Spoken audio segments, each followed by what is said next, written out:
اعوذ باللہ من الشیطان اللعین الرجیم بسم اللہ الرحمن الرحیم الحمد للہ رب العالمین والصلاة والسلام علی حبیبہ وخیرتہ حافظ سرہ ومبلغ رسالاتہ ابی القاسم محمد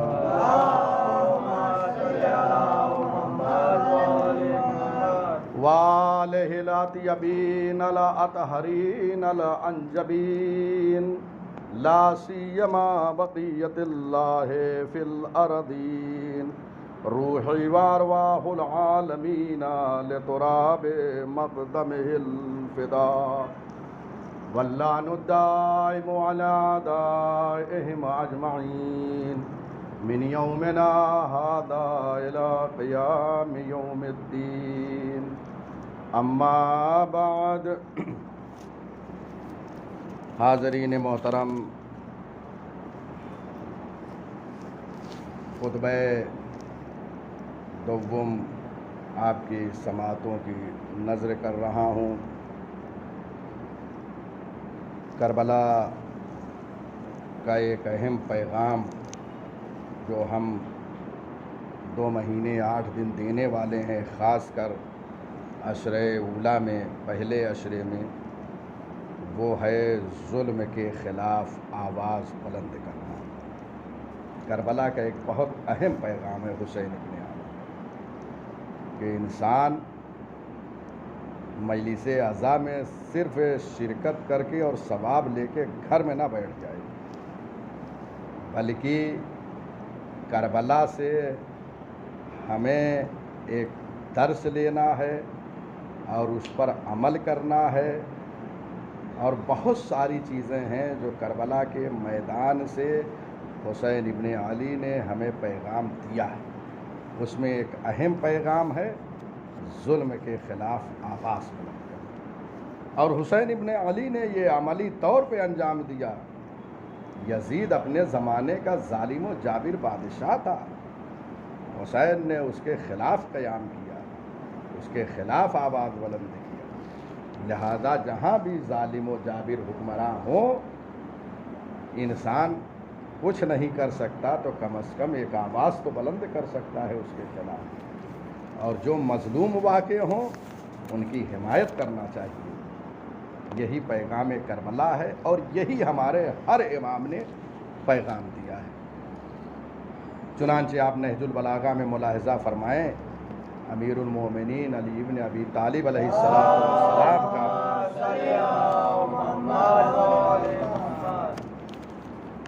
وہ وصیت نامہ ہے جو آخری وقت اپنے بچوں کو کیا تھا، حسن و حسین کو آخری وقت ایک وصیت کیا ہے، نہج البلاغہ میں موجود ہے۔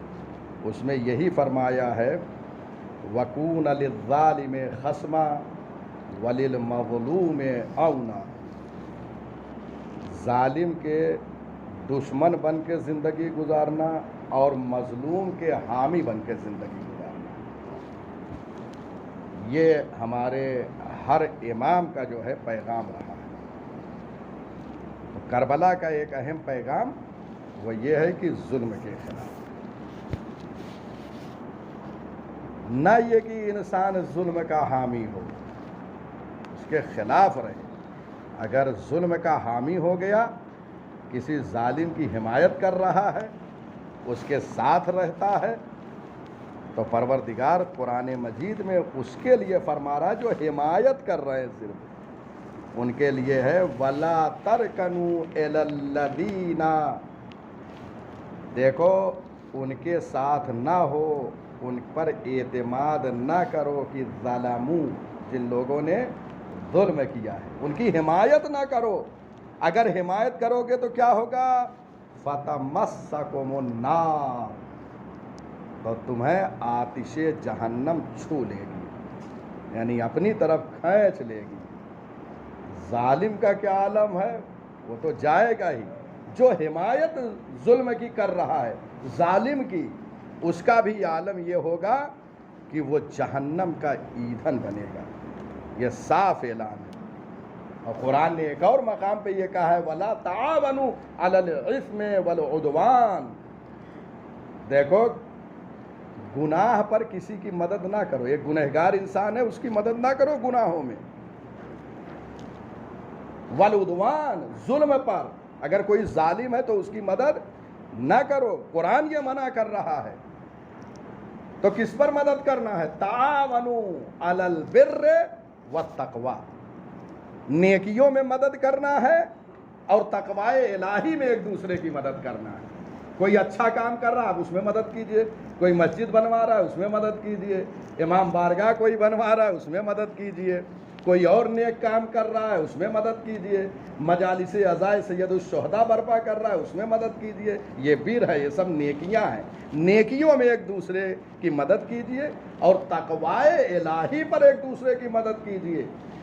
ایک انسان اگر متقی نہیں ہے تو اس کی مدد کریں کہ وہ متقی بن جائے، اور اگر کوئی متقی ہے تو اس کی اور مدد کریے تاکہ اس کے تقوی کا لیول جو ہے وہ اور اوپر ہو جائے.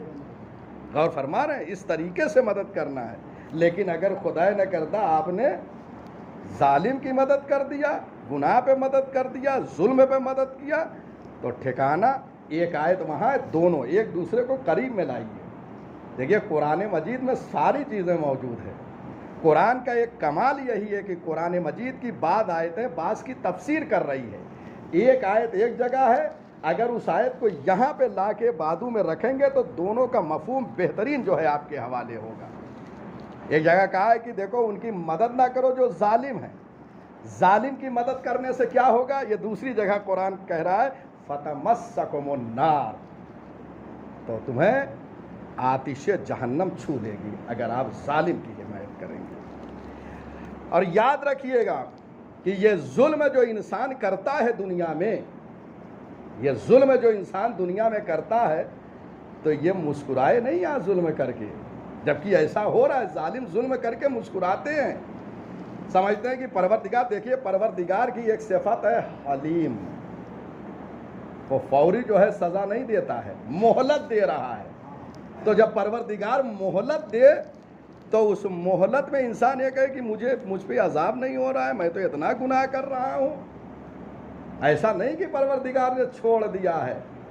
جناب زینب کبریٰ سلام اللہ علیہا نے اپنے خطبے میں یہی ارشاد فرمایا ہے، ایک آیت قرآنی کو پیش کرتے ہوئے کہ پروردگار جو انہیں جو ہے یہ ظلم کر رہے ہیں، یہ مہلت دے رہا ہے، یہ اس لیے دے رہا ہے لیزدادوا اثما، تاکہ ان کے گناہ زیادہ ہوں.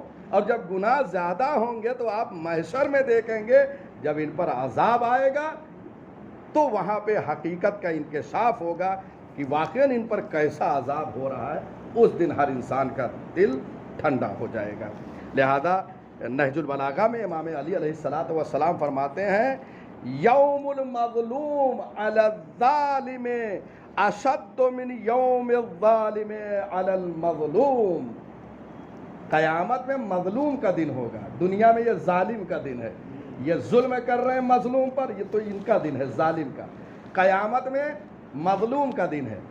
امام فرما رہے ہیں جو مظلوم کا دن ہوگا قیامت میں وہ ظالم کے لیے کہیں اس سے زیادہ سخت ہوگا جو دنیا میں وہ ظلم کر رہے تھے. یعنی یہاں سے زیادہ ان پر جو انتقام وہاں ہوگا تو ظالم چیخ اٹھے گا کہ اس نے جو کچھ یہاں کیا اس سے زیادہ وہاں ہوگا. کیوں؟ اس لیے کہ مولا فرماتے ہیں ظالم جو ہے یوم الظالم، ظالم کا دن اتنا سخت نہیں ہوگا، اس نے ظلم کیا ہے، اس سے زیادہ سخت مظلوم کا دن ہوگا. جب عدالت میں پیشی ہوگی، جب بارگاہ پروردگار میں جائیں گے تو ان کا دن سخت ہوگا. اب ان پر جو عذاب ہونے والا ہے، یہ دنیا تو جائے امتحان ہے. بہت سے ہم میں بھی گناہ کر کے خاموش رہتے ہیں، کچھ آئے نہیں، عذاب تو پروردگار نے کیا نہیں. یہ تو ہمیں موقع دے رہا ہے کہ اس کی بارگاہ میں ہم توبہ کر لیں. بہرحال یہ ساری چیزیں ہیں. میں ایک حدیث مبارک اور پیش کرتا ہوں، تمام کر رہا ہوں اپنی گفتگو کو. معصوم فرماتے ہیں من اعانا ظالما، وہاں پہ قرآن مجید کی آیت تھی تعاون نہ کرو ظالم کا. ظالم کا تعاون اور جو مدد کرے گا ظالم کی وہ قیامت میں کیسے آئے گا؟ معصوم بیان کر رہے ہیں، ایک ایک چیز۔ ایک حدیث ہے، اس کے بعد ایک دوسری حدیث سہارا دیتی ہے کہ ان کا انجام کیا ہوگا۔ وہ یہ ہے من اعان ظالما علی ظلمہ جاء یوم القیامت وعلی جبہتہ مکتوب آیس من رحمت اللہ۔ جو کسی ظالم کی اعانت کرتا ہے، مدد کرتا ہے اس کے ظلم پر، ظالم ظلم کر رہا، یاد رکھیں کہیں ایسا نہ ہو کسی کا ہم دنیا میں وہ ظلم کر رہا ہو کسی طریقے سے ہم اس کے مددگار بن جائیں، ہرگز نہیں۔ جہاں ظلم ہو رہا ہو وہاں سے انسان کنارہ کش ہو جائے۔ وَإِلَّا اگر ظالم کے ظلم پر مدد کر رہا ہے، مثلا ایک ظالم ہے اس کے ساتھ آپ کام کر رہے ہیں، اس کے ظلم پہ مدد ہو رہی ہے، جیسے ہمارے مجتہدین نے جو ہے بائیکاٹ کیا اسرائیل کے تمام اشیاء کا، وہ کیوں کیا ہے؟ ظالم کے ظلم پہ ایک مدد ہے۔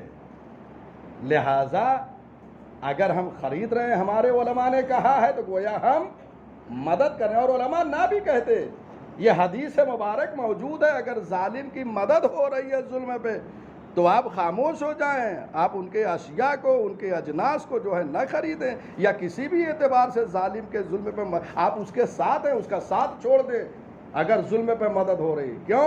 اگر آپ نے ساتھ دیا تو یاد رکھیے گا ایسا انسان جب قیامت میں آئے گا جو مددگار ہے صرف ظالم نہیں ہے، ظالم کے ظلم پہ مدد کیا وہ بھی ظالم ہو گیا، اس کے ظلم نے اس کو متاثر کر دیا، جب قیامت میں آئے گا تو اس کے پیشانی پہ لکھا رہے گا یہ وہ شخص ہے جو اللہ کی رحمت سے مایوس ہے، اللہ کی رحمت سے وہ دور رہے گا۔ لہذا اگر اللہ کی رحمت سے قریب رہنا ہے تو مظلوم کا ساتھ دیں، ظالم کا نہیں۔ وآخر دعوانا ان الحمد للہ رب العالمین۔ خدایا تجھے واسطہ ہے محمد والے محمد کی عظمت کا، اس عبادت قلیل کو ہم سے قبول فرما۔ یا اللہ جہاں جہاں مومنین آباد ہیں ان کی جان و مال و عزت و آبرو کی حفاظت فرما، مزارات مقدسہ کی حفاظت فرما۔